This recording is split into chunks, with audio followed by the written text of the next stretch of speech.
ಮಹಾತ್ಮ ಗಾಂಧಿ ಸ್ವಾತಂತ್ರ್ಯ ಹೋರಾಟಗಾರರಷ್ಟೇ ಅಲ್ಲ, ಜಗತ್ತನ್ನೇ ಪ್ರಭಾವಿಸಿದ ದಾರ್ಶನಿಕ ಸಂತ, ಸತ್ಯಾನ್ವೇಷಣೆಯ ಸಾಧಕ.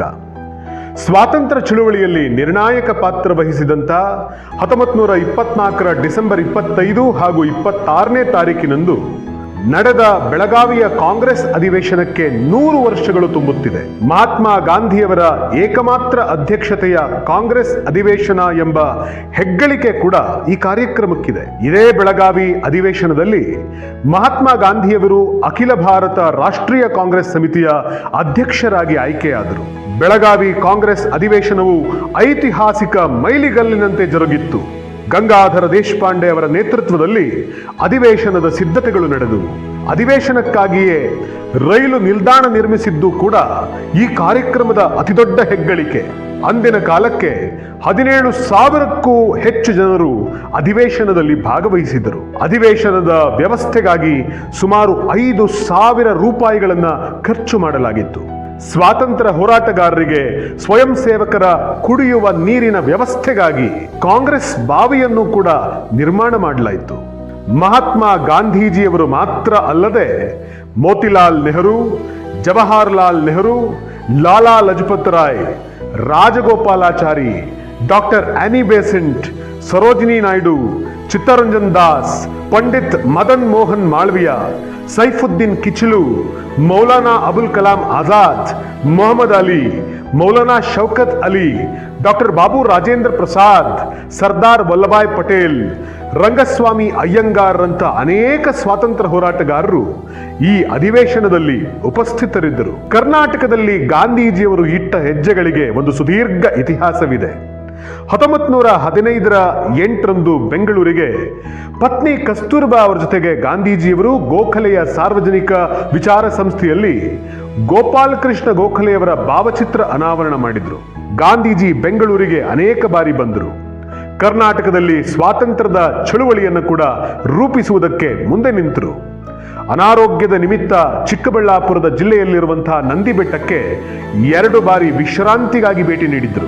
ಮೊದಲ ಬಾರಿಗೆ 10 ದಿನಗಳ ಕಾಲ ಮತ್ತು 20 ದಿನಗಳ ಕಾಲ ನಂದಿ ಬೆಟ್ಟದಲ್ಲಿ ತಂಗಿ ಆರೋಗ್ಯವನ್ನ ವೃದ್ಧಿಸಿಕೊಂಡ್ರು. ಬೆಳಗಾವಿ ಅಧಿವೇಶನದ ಸಮಯದಲ್ಲಿ 6 ದಿನಗಳ ಮುಂಚಿತವಾಗಿ ಆಗಮಿಸಿ ತಂಗಿದ್ದಂಥ ಮಹಾತ್ಮ ಗಾಂಧೀಜಿಯವರು ಕರ್ನಾಟಕದ ವಿವಿಧ ಭಾಗಗಳ ಜನರೊಂದಿಗೆ ಸಂವಾದ ನಡೆಸಿ ಇಲ್ಲಿನ ಜನರಿಗೆ ಪ್ರೇರಣಾದಾಯಿಯಾಗಿ ನಿಂತರು.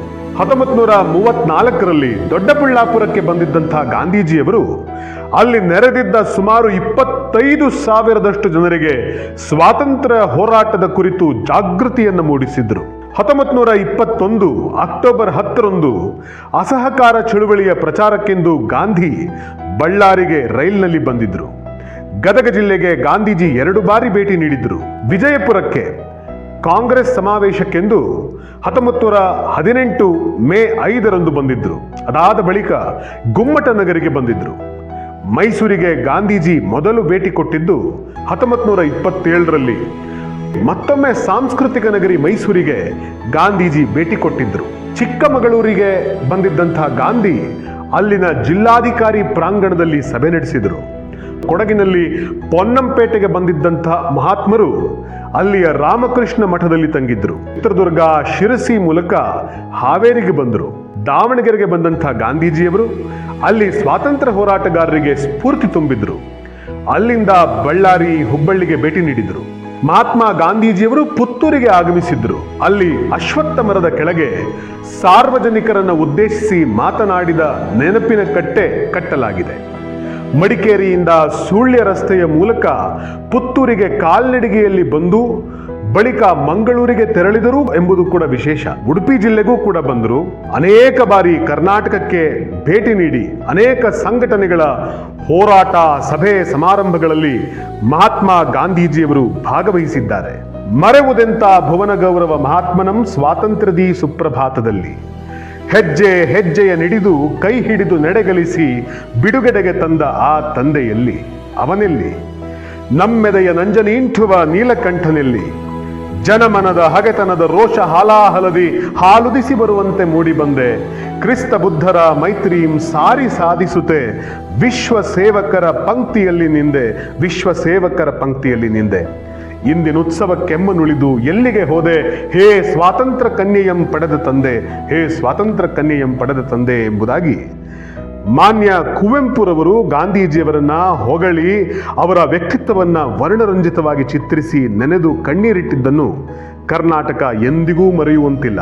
ಹುಟ್ಟಿದವರಿಗೆ ಹಬ್ಬ, ಸತ್ತವರಿಗೆ ತಿಥಿ, ನಿನಗೆ ಎರಡೂ ಇಲ್ಲ, ನಿನಗಿಲ್ಲ ಇತಿ ಮಿತಿ ಹೀಗೆಂದು ಕರೆದವರು ದಿನಕರ ದೇಸಾಯಿಯವರು.